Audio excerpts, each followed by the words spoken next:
Programme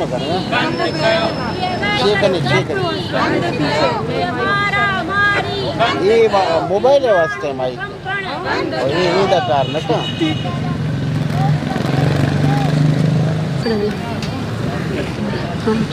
अॼु असां हींअर कराची प्रेस क्लब ते मौजूदु आहियूं। 3 जनवरी ते पठान खान ज़ोराणी जेको पाण लापता आहे, जंहिंखे 4 साल हले थो पियो, उन जे पुट इरफान खान ज़ोराणी जंहिंखे घगर फाटक कराचीअ मां 4 ॾींहुं राति जो 8 वॻे रियासती इदारनि पारां जबरी तौर ते खंभे गुम कयो वियो आहे, जंहिंजो अञा ताईं को पतो न पइजी सघियो आहे त हू किथे आहे, कहिड़े हाल में आहे। ऐं संदसि वारिस जेके आहिनि उहे तमामु घणो परेशान आहिनि ऐं पुछनि था त असांजो बचिड़ो किथे आहे, जॾहिं त उनजो वालिद जेको आहे उहो पिणु 4 सालनि खां लापता आहे ऐं इरफान खान ज़ोराणी उनखे 4 5 ॾींहुं आहे त उहो बि उनखे बि रियासती इदारनि पारां खंभे गुम कयो वियो आहे। असां voice for missing persons of Sindh ऐं सिंध सुजाॻी फोरम पारां अॼु हीउ एहतजाज कयो आहे ऐं असां मुतालबो था कयूं हिन रियासत खां त सॼी सिंध मां 100 जी तादाद में असांजा केतिरा ई कारकुन जेके जबरी तौर ते खंभे गुम कया विया आहिनि उन्हनि खे फिलफोर बाज़ियाब कयो वञे, न त ॿी सूरत में उन्हनि खे अदालतुनि में ज़ाहिर कयो वञे। हीउ नंढड़ो मासूम 19 सालनि जो इरफान ज़ोराणी जंहिंखे 5 ॾींहं गुज़री विया आहिनि, अञा ताईं उनजी का ख़बर कान्हे का।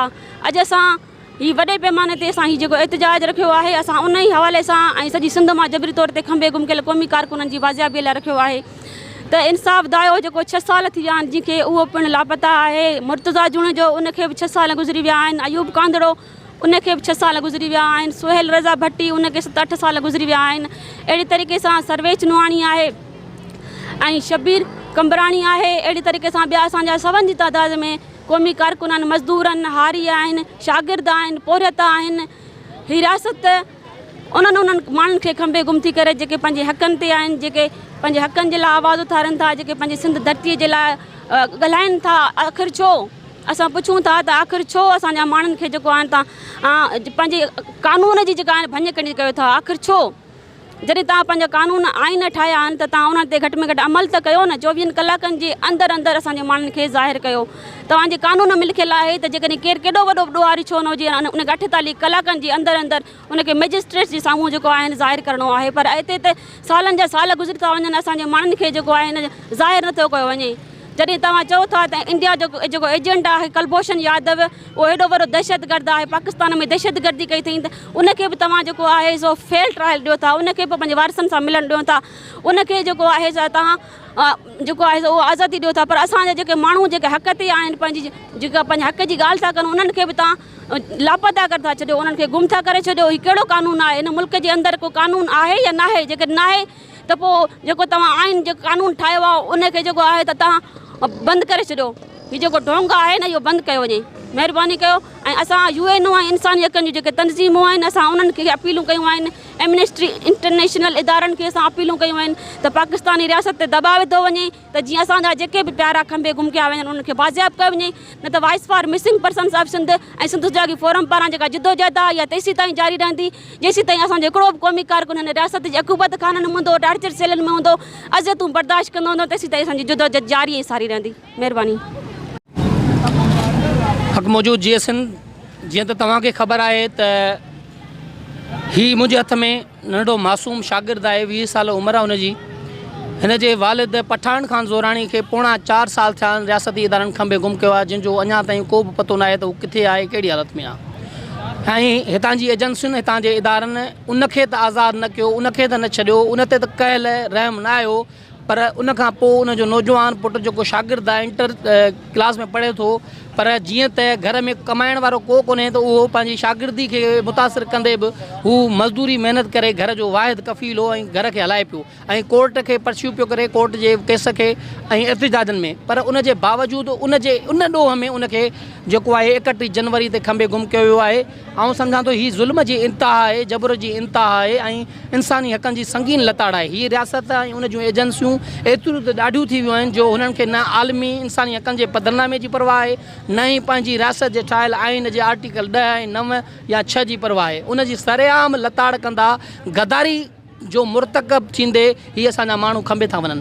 असां चऊं था जेकॾहिं उन्हनि ते को ॾोह आहे त उन्हनि खे अदालत में पेश करे, पर ही सम्झनि था त उन्हनि ते को ॾोह न आहे, उन करे हू बेगुनाह आहिनि। हुननि जो ॾोह सिर्फ़ु इहो आहे त हू पंहिंजे वतन सिंध सां मोहबत था कनि, पंहिंजे हक़नि जी ॻाल्हि था कनि, पंहिंजे वसीलनि जी मालिकी जी था ॻाल्हि कनि ऐं पंहिंजनि प्यारनि जी आज़ादी जी ॻाल्हि था कनि, त उन्हनि खे खंबे गुम थियो कोन्हे। जंहिंजी असां मज़म्मत था कयूं ऐं मुतालबो था कयूं त इरफान ज़ोराणी ऐं पठान खान समेत समूरनि खंबे गुम कयल सियासी कारकुननि खे, गफ़ार मरकंड आहे, अयूब कांदड़ो आहे, इंसाफ़ दायो आहे, मुर्तज़ा जुणे जो आहे, काशिफ ट्रगड़ आहे, इनायत खुश्क आहे, हसन मरी आहे ऐं गफ़ार मरखंड आहे, अयाज़ लतीफ़ शर आहे, सर्वेच नुहाणी आहे, ॿिया केतिरा ई नौजवान असांजा खंबे गुम कयल आहिनि। सुहेल रज़ा भट्टी आहे, मोहन मेघवाड़ आहे ऐं उन खां अलावा फ़क़ीर एजाज़ गाहो आहे, अलहवदायो महर आहे, फ़तेह मोहम्मद कोसो आहे, सोबत कोसो आहे।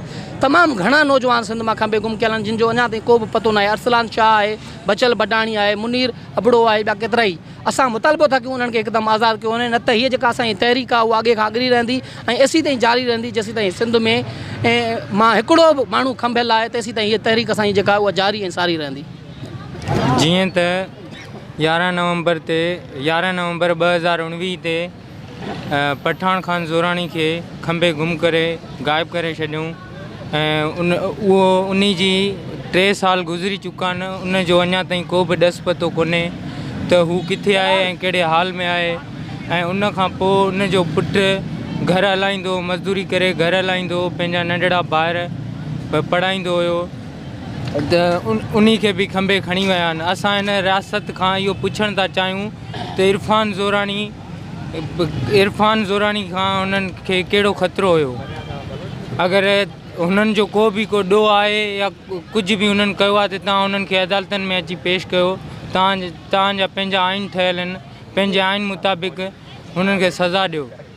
असां इंसानी हक़नि जे तंज़ीमनि खे इहा अपील था कयूं त महिरबानी करे इरफान ज़ोराणी ऐं पठान ज़ोराणी खे आज़ादु कयो वञे। सुधायती सबका बुख न बासे का, जेई तेई ज़ात जी जुंबश नाहे जा, मूसी हले सा जा जी मिठो न करे। अॼु सिंध सुजागी फोरम ऐं voice for missing persons of Sindh जे हिन ऐलानियल एहतजाज में आउं आयो आहियां पंहिंजनि दोस्तनि साथियुनि सां गॾु। हिन एहतजाज करण जो बुनियादी जेको मक़सदु आहे उहो असांजा जेके बेॾोया सियासी कारकुन खंबिया विया आहिनि उन्हनि जी आज़ादी आहे। पर असीं चऊं था त न फ़क़ति उन्हनि जी आज़ादी, पर इहो सॼो सिलसिलो ख़तमु थियणु घुरिजे। केसीं ताईं सिंधी क़ौम परस्तनि खे खणंदा ऐं गुम कंदा रहंदा, केसीं ताईं ही गैर इंसानी, गैर क़ानूनी, गैर आइनी सिलसिलो जारी रहंदो।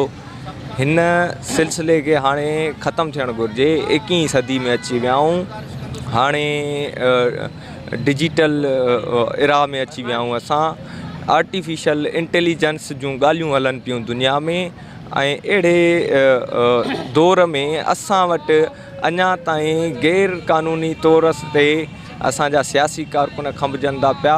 त आउं सम्झां थो हीअ हिकिड़ी फेल्ड स्टेट आहे। ही रियासत पाकिस्तान जी नाकामी आहे, उहा फेल थी चुकी आहे, नाकाम थी चुकी आहे। फेडरेशन हाणे हलण जे क़ाबिल न आहे रही। बलोच अवल खां रोडनि ते आहिनि, परियां असांजे बलोच मिसिंग पर्सन्स वेठा आहिनि, हेॾां सिंधी मिसिंग पर्सन्स वेठा आहिनि। ही कराची प्रेस क्लब में असां वेठा आहियूं ऐं सूरत हाल इहा आहे जो हाणे पख्तून बि अदम एतमाद जो इज़हार कनि पिया, उहे बि हिन रियासत खां नफ़रत जो इज़हार कनि पिया। त रियासत खे हाणे सम्झणो पवंदो त हिननि जो ॾाढो जबर ऐं इहे सभु गैर क़ानूनी, गैर इख़लाक़ी, गैर इंसानी अमल वेतर नफ़रतुनि खे वधाइनि पिया, वेतर बग़ावतुनि खे वधाइनि पिया। इन सां बग़ावतूं खुटनि कोन पियूं, बग़ावतूं वधनि पियूं ऐं बग़ावतूं बि इन लेवल ते बग़ावतूं वधनि पियूं जो हाणे सिरनि जूं सखावतूं बि थियणु शुरू थी वियूं आहिनि। सो आउं इहो चवंदुसि त चीफ जस्टिस साहिबु, अव्हां ख़ुसूसन हिननि मामलनि जा नोटिस वठो, छो जो तव्हां सभ खां अवल ज़िम्मेवारु आहियो। जॾहिं बि का लाक़ानूनियत थींदी त असां तव्हांजो नालो खणंदासीं। जी सिंध। जैसे कि हम अभी कराची प्रेस क्लब पर मौजूद हैं, अभी देख लें यहाँ पर हमेशा की तरह सिर्फ हम सिंधी नहीं बैठे, यहाँ पर बलोच बैठे हैं, हम सिंधी बैठे हैं। सालों से हम यही बात करते आ रहे हैं कि भाई हमारे प्यारे, हमारे अपने आखिर कहाँ पर हैं। ये एक ही सवाल है जो हम बार बार दोहराते हैं, कोई मुख्तलिफ कोई पेचीदा सवाल तो है नहीं। इन इदारों को कोई रहम नहीं आता, यहाँ के हुक्मरानों को कोई रहम नहीं आता कि भाई वो हमारे प्यारों को आज़ाद करें। अब देख लें इरफान ज़ोरानी जो कि उसके बाबा 3 साल से लापता है, लेकिन उसकी जबरी गुमशुदगी के ख़िलाफ़ इरफान ज़ोरानी जो कि मुसलसल जदोजहद कर रहा था, अब इस रियासत की बर्बियत तो देखें। उस शागिर्द को उसने अपने बाबा की आज़ादी की जदोजहद के लिए उन्होंने उठा दिया कि भाई वो अपने बाबा के लिए आवाज़ क्यों उठा रहा है। अब हमें यह बताया जाए कि हम अपने प्यारों के लिए हम वारिसी एहतजाज ना करें, हम अपने ही आवाज़ ना उठारें, तो आखिर कौन आएगा।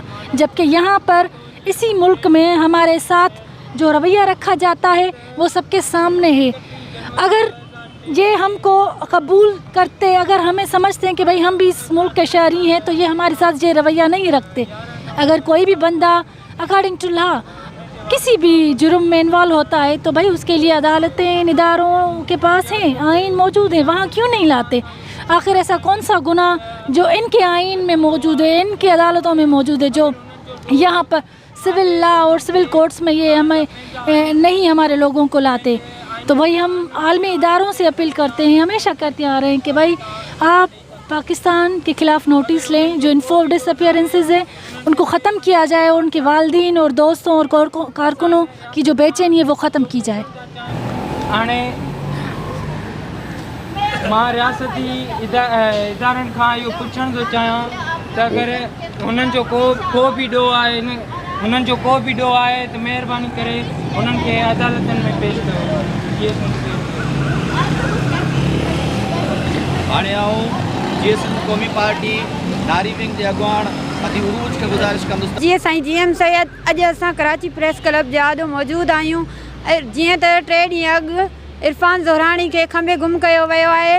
उनजे बाबा पठान खान ज़ोरानी खे 3 साल पहिरियां खंबे गुम कयो। इरफान ज़ोरानी पंहिंजे बाबा लाइ जदोजहद करे रहियो, उनजी आज़ादी जे लाइ चई रहियो हो, त उनखे बि हाणे खंबे गुम कयो वियो। हीअ रियासती दहशतगर्दी असां हाणे न मंज़ूरु कंदासीं। हाणे रोज़ जेको आहे न क़ौमी कारकुन खंबे गुम कया था वञनि ऐं उन्हनि ते तशदुद कयो करे उन्हनि खे जेको आहे वापसि कयो था वञे। असां ह्यूमन राइट्स सां अपील कयूं था त जेकॾहिं हुननि जो कोई बि ॾोह आहे त हू पाकिस्तानी हुकूमत सां से चए ऐं हुननि जो जेको बि ॾोह आहे त कोर्ट में पेश कयो वञे, उन्हनि खे ॿुधायो वञे, असांखे ॿुधायो वञे त उन्हनि जो आख़िर कहिड़ो ॾोह आहे।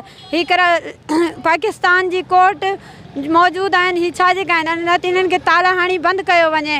इंसाफ़ खपे। ऐं इरफान ज़ोरानी खे, जीअं इरफान ज़ोरानी मासूम आहे ऐं हिननि जी छा कयो आहे, हिननि जो कहिड़ो ॾोह आहे जो हुननि खे खंबे गुम करे छॾियो आहे। असां हिननि ह्यूमन राइट्स सां अपील था कयूं।